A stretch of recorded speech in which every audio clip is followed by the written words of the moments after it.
dan kuasa menautkan kami. Rakyat pimpin ini bersama lagi. Dengan mereka bersatu hati Allah menjadi Allah sangat bersurga.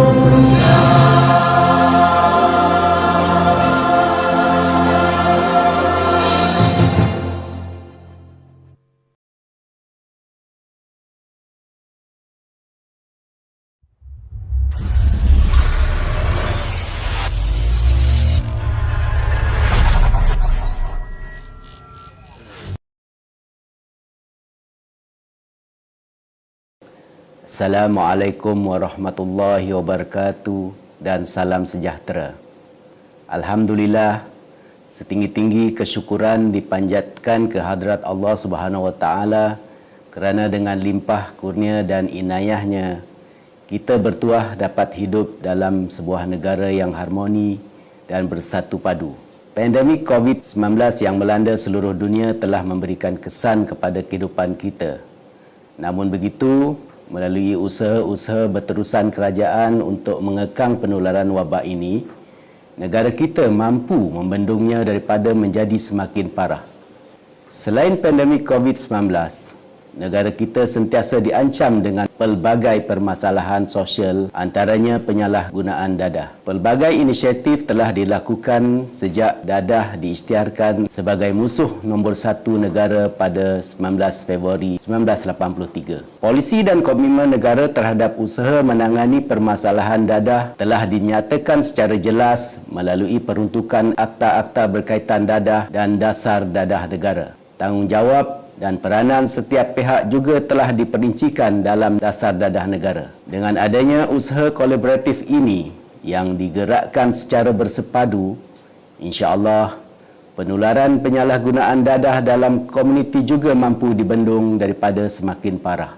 Pengamalan norma baru dalam membendung penularan wabak COVID-19 tidak akan menemui kejayaan sekiranya tidak dilaksanakan dengan baik oleh setiap lapisan masyarakat. Begitu juga halnya dengan permasalahan dadah. Kita perlu memutuskan rantaian aktiviti-aktiviti penyalahgunaan dadah. Masyarakat perlu bersama-sama dengan pihak kerajaan dalam memastikan bahawa persekitaran tempat tinggal, institusi pendidikan, pusat-pusat latihan kemahiran dan tempat kerja bebas daripada sebarang masalah berkaitan dadah. Institusi pendidikan dan pusat latihan kemahiran sepatutnya menjadi medium terbaik bagi pembentukan sahsiah dan pembangunan jati diri kerana sebahagian besar perkembangan individu berada di alam pendidikan secara formal. Murid dan pelajar seharusnya memanfaatkan tempoh masa ini untuk turut membangunkan kemahiran kendiri seperti kemahiran asertif, kemahiran komunikasi dan kemahiran bersosial. Murid dan pelajar perlu sentiasa mengamalkan gaya hidup sihat melalui penglibatan dalam aktiviti kurikulum bagi mengelakkan terjebak dengan aktiviti pelancongan sosial dan penyalahgunaan dadah. Persekitaran di tempat kerja pula haruslah sentiasa berada dalam keadaan yang kondusif. Program-program berkaitan kesedaran untuk meningkatkan tahap keselamatan dan kesihatan pekerja seperti program pendidikan pencegahan dadah perlu dilaksanakan secara berterusan. Kerjasama ini akhirnya akan memberikan pulangan keuntungan kepada negara dan masyarakat. Negara dapat menjimatkan kos untuk menangani permasalahan dadah dan seterusnya mewujudkan persekitaran yang sehat serta selamat. Seiring dengan perkembangan teknologi semasa, penggunaan aplikasi dan teknologi baharu perlu sentiasa diteroka dan digunakan untuk memantapkan usaha menangani permasalahan dadah. Mesej-mesej kesedaran anti dadah perlu dipergiatkan lagi menerusi media-media baru bagi memperingati masyarakat tentang ancaman bahaya dadah. Namun begitu, terdapat juga pihak yang tidak bertanggungjawab telah menyalahgunakan perkembangan teknologi.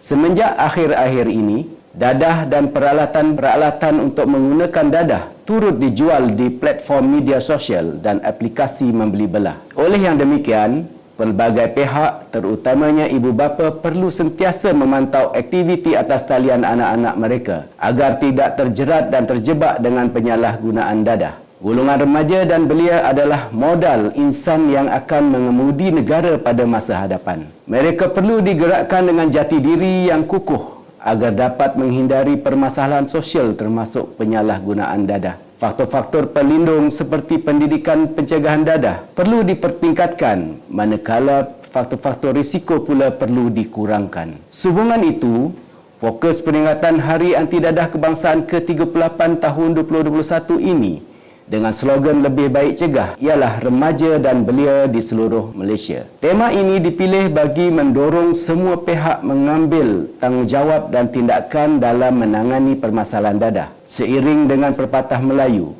mencegah lebih baik daripada mengubati. Umum mengetahui bahawa permasalahan dadah adalah manifestasi permasalahan sosial yang lain seperti kerapuhan institusi rumah tangga, tahap pendidikan yang rendah, jenayah jalanan serta kemiskinan. Berikutan itu, dalam menangani permasalahan dadah, usaha sebuah pihak sahaja tidak mencukupi. Usaha kolaboratif secara bersepadu daripada pelbagai pihak perlu dilaksanakan bagi mengatasi permasalahan ini di peringkat awal. Agensi Anti Dadah Kebangsaan juga akan meneruskan sasaran dadah terkawal 2025. Untuk itu, semua ahli masyarakat termasuk jabatan kerajaan, badan bukan kerajaan dan ahli komuniti akan digerakkan dalam mengawal penularan penagihan dadah menjelang tahun 2025. Usaha ini akan dilaksanakan berdasarkan model-model yang telah dikenal pasti semasa pelaksanaan projek inisiatif bersepadu menangani permasalahan dadah, substan dan pelancongan sosial pada tahun 2020. Walaupun tema pada tahun ini menumpukan kepada aktiviti pencegahan, rawatan dan pemulihan terhadap mereka yang telah menyalahgunakan dadah akan tetap diteruskan.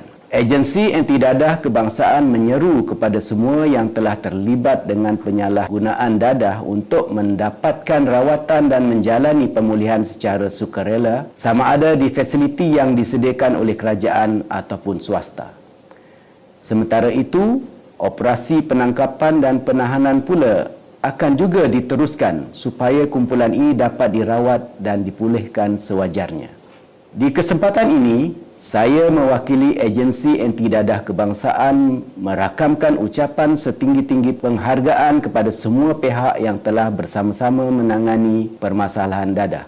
Semoga usaha kita akan terus mendapat sokongan masyarakat dan beroleh keberkatan Allah Subhanahu Wa Taala. Lebih baik cegah, dadah terkawal 2025. Sekian, wabillahi taufiq wal hidayah. Wassalamualaikum warahmatullahi wabarakatuh.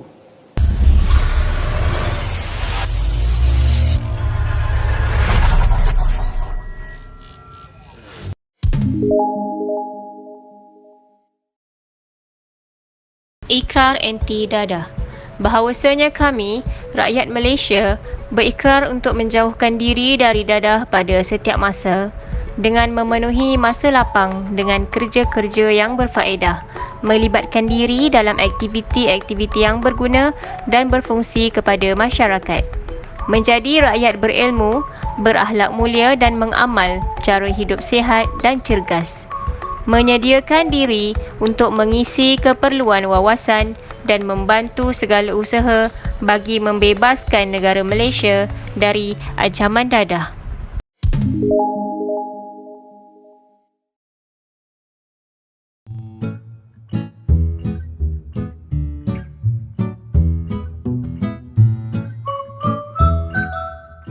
Dengan lafaz Bismillahirrahmanirrahim, Bonda selaku Guru Besar SK Tengku Mahmud 1 merasmikan pelancaran program anti dadah peringkat Sekolah Kebangsaan Tengku Mahmud 1 bagi tahun 2021. Sekian, terima kasih.